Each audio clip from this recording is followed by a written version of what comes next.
Hello, everybody. Welcome back to another episode of Journey to Happiness. So, I just wanted to start off by saying I'm seeing you guys, okay? I don't know what you look like, I don't know your names, but I want to connect with you. I see you out there, and I know this is resonating with some people. So I just wanted to say I couldn't be doing this without you guys. And I'm so, so, so grateful. And I love you all so much. So let's get into the episode. Today, I just basically want to talk a little bit more about trauma. And I know I talked about this in a previous episode, but I think it's really important to talk about traumas and the way we deal with traumas and what kind of traumas there are. Because I like to refer to these as big T traumas and little t traumas.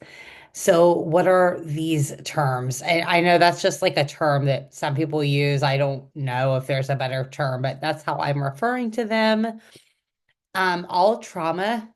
I need to stop saying so much, by the way. I'm trying to work on that.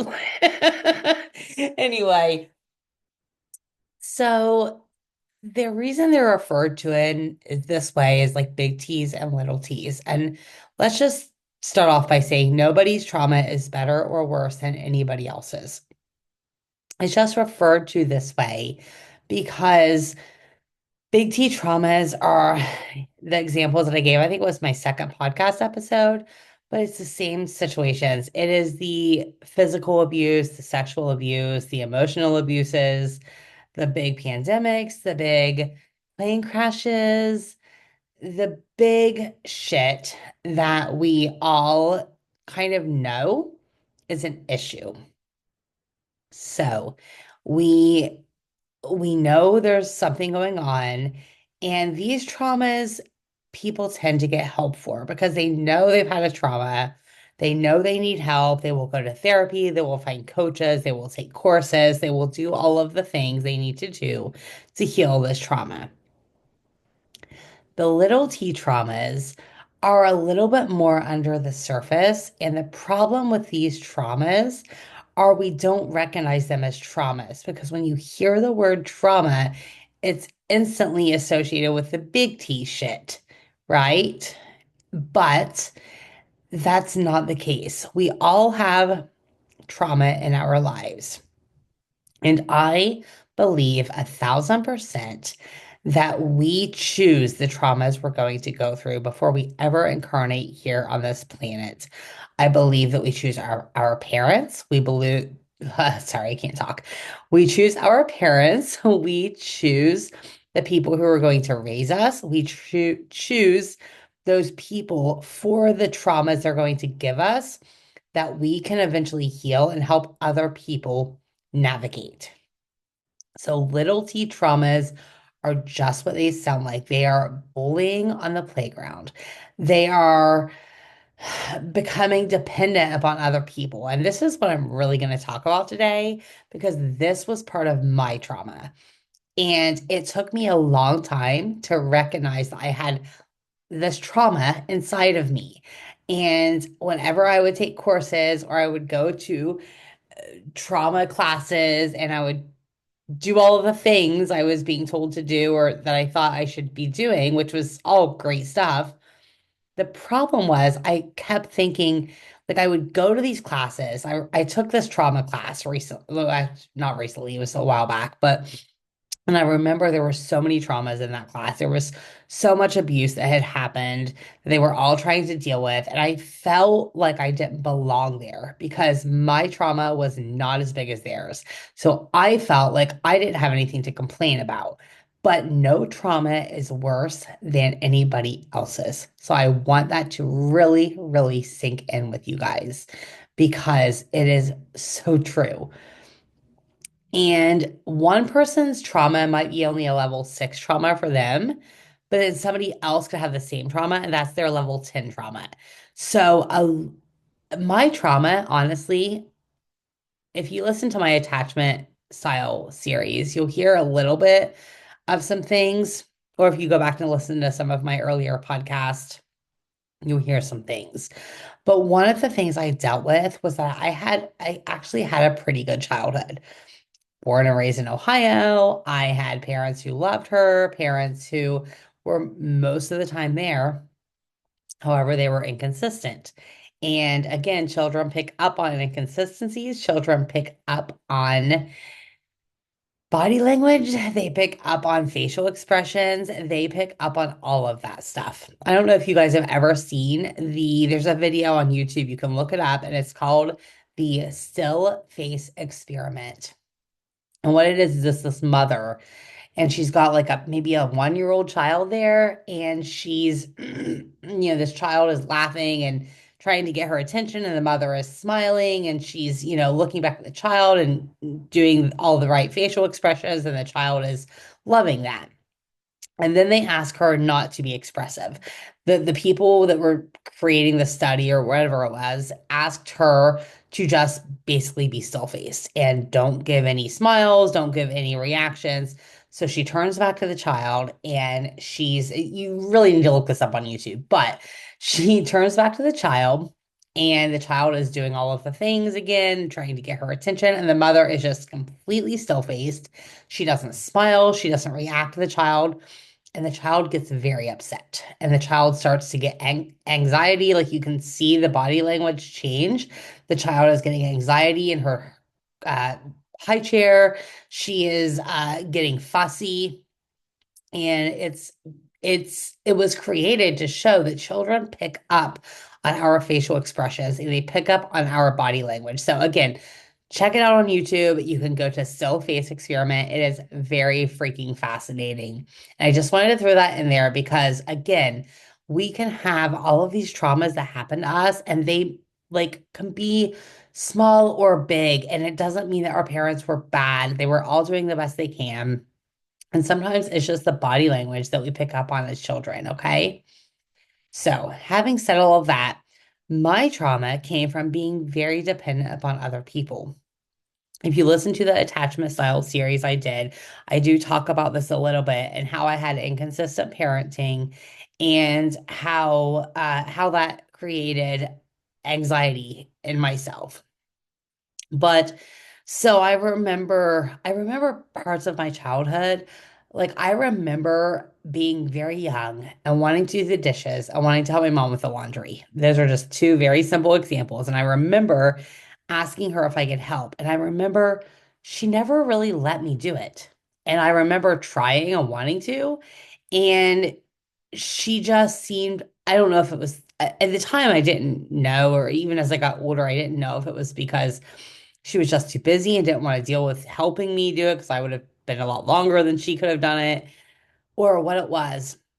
But I know that this was something that created a dependency in myself. And so later on in my life, this is why we should never blame our parents. I'm going to give you this little tidbit here because later on in my life, I asked her about it. Well, actually, a few years ago, I asked her about it. And I said, why would you never let me help you?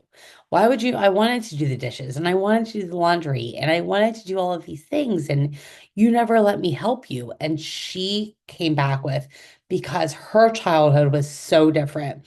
Her childhood consisted uh of raising her brothers and sisters, basically. She had five, there was five of them all together. And she kind of took over she was the second born, and she took over the motherly role.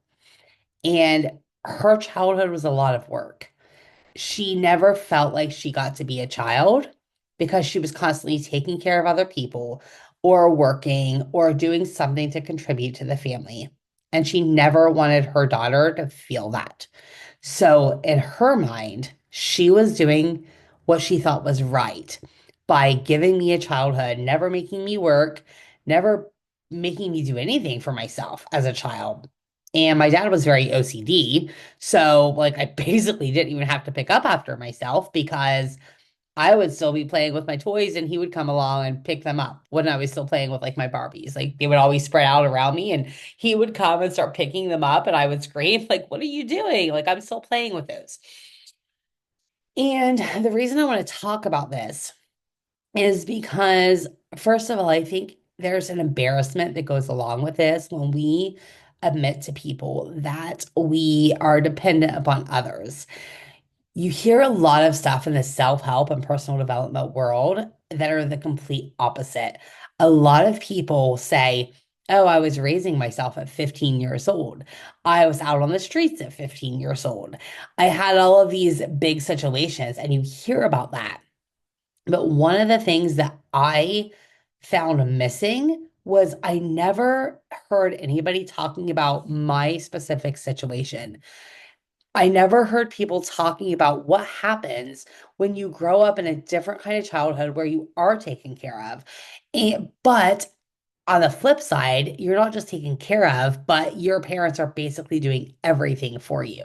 So, what happens to those children when they get older? And because I felt like this is a topic that is neglected in the personal development world, I decided, why don't I talk about it? Because what happens to us when we grow up in a family who basically has us dependent upon them, it creates a sense of insecurity in ourselves because we don't feel safe going out in the world and doing things on our own. Whether we have inconsistent parenting, whether it's just because we were dependent upon them, whatever the case may be, we grow up and then we don't know how to manage almost on our own. If something needs fixed, we call somebody else for it. And this can lead to dependency upon relationships. And this goes along with my previous episodes about attachment styles because it creates a level of dependency so you don't even know how to live on your own. Yeah, you might have learned how to cook a little bit. You might have learned how to do your laundry and your dishes by now, but you're afraid to go and put yourself out there. You're afraid to do anything on your own because you have grown up with this concept that you have to depend on other people. Oftentimes, it's a man. Oftentimes, you grow up thinking, like, I can't, a lot of these people may grow up not even knowing how, like, oh, I need somebody to help me change the light bulb. That wasn't the case for me, but I have heard stories from other people now and that some people grow up that way. They don't even know anything. They don't know how to manage money. That's me. They don't know how to be happy on their own. They don't know how to cook. They don't know how to even go and put themselves out there because they never had to. Everything was given to them. And I don't mean that in a sense of like you have a rich family, so everything is handed down to you. That's not necessarily the situation, but you're used to being bailed out. So you're used to if you need a little money, but of money, maybe your parents can't help you, or whoever it is, right? It's not always have to be parents. Maybe it was your siblings, whatever. Oftentimes this is going to start with the parents though, right? So this is just something that I feel very passionate about because it was one of the things that really was hard for me to even create this podcast. I mean, this podcast has been like a seed of mine. I've been seeding this podcast, like wanting to do it for over 2 years. But I couldn't even figure out the technology to figure out how to do it. I thought I had to have everything figured out because if not, I was just going to fail and I didn't want to be a failure, right? So the thing is, we have to start learning if come from one of these families where you are just used to being dependent upon other people. One of the biggest tips that I can tell you is start doing things for yourself. Start figuring things out on your own. If you don't know how to change a light bulb, then Google it, YouTube it. You can find anything on YouTube nowadays. If you don't know how to, I don't even know what else, how to cook a meal, TikTok it, right? I was not a big cooker before, up until like a year ago. I basically DoorDashed. I ate out a lot. I could cook the basics. I could cook spaghetti. I could cook, there's some chicken in the oven. I could do the basic stuff, right? But I did not know how to cook a home cooked meal because I honestly was just never taught. I didn't know how to manage money because I was never taught. They don't teach this stuff in school. I was never taught any of this stuff. I had to go back in my 40s. and learn how to do all of these things for myself. I used TikTok and I found recipes and I experimented and I let go of the fact that, they didn't have to be perfect. They might be edible, they might not be that great, but I was going to do it anyway. I had to go back and relearn a lot of skills. The money thing, I have a money episode coming out soon. Actually might be out before this one, I'm not sure yet. But talking about money mindset and talking about just different things to get your money mindset right. I actually have recently invested, well, I didn't invest because it's a friend of mine who's taking me through an investment course. And she's going to teach me all about that because, again, that's something I didn't learn either. I didn't learn how to be independent throughout my life, and not learning how to be independent was my level 10 trauma. And if it is your level 10 trauma, if this is something that you have dealt with, then I want to just put this out here to let you know you're not alone. You're not alone at all. And I would suggest, if you're one of these people, to start making little micro changes in your life. You can start very simple. If you're not sure how to cook, there are so many recipes on TikTok, like really good recipes. Start playing around with them. Find some good, you could also use YouTube or Pinterest. I prefer TikTok because there's just some good stuff on there. Find something simple that you would like to make for you or your family or your husband or wife or whoever that may be, and start doing this on your own. Remember, it doesn't have to be perfect, and it might not even be that edible the first time. Most likely, it will be edible. You can still eat it. It may not be great, but are you going to starve? Probably not. You can always order pizza if it's not the greatest, right? That was my motto. I can always just order pizza if it's not good. But I started doing that. That was one of the first steps I started taking. Start understanding how to do those things for yourself.